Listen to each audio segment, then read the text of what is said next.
felicidade, alegre. Esta é uma luta de 5 anos, que danke na sentença já de Hoge Raad, que é a sentença final, direitos humanos a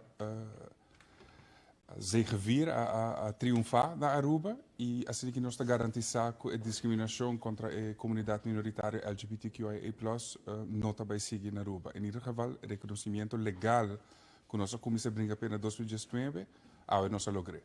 Nós não temos pareja segundo fija para fazer acto de matrimônio ainda.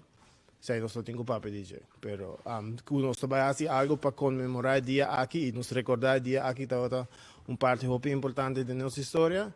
Yes, nós também trabalhamos isso aí. Nós temos que pensar assim, nós aqui o primeiro passo ora nós vamos pedir igualdade, ora botamos direito. Então, o que nós temos que seguir vai trabalhar, arriba aceitação, arriba respeito do povo, compreendimento. Nós temos que explicar também o que significa a casa. Não? Aparentemente, não está compreendendo full e havendo full uma outra história que pode um peligro para outra coisa, qual não é caso.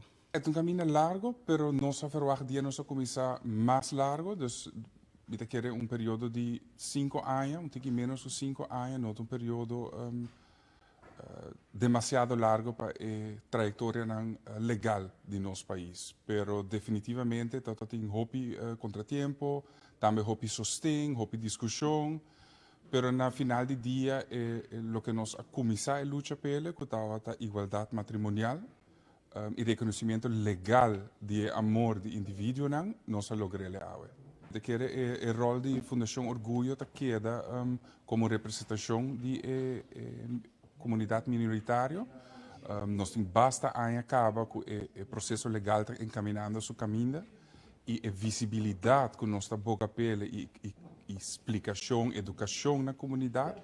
De querer sair o que nós também temos, o que nós que chega na dia, então aceitação social dentro da comunidade na Aruba. E esse aí agora que tem reconhecimento legal e a aceitação legal também está em next step.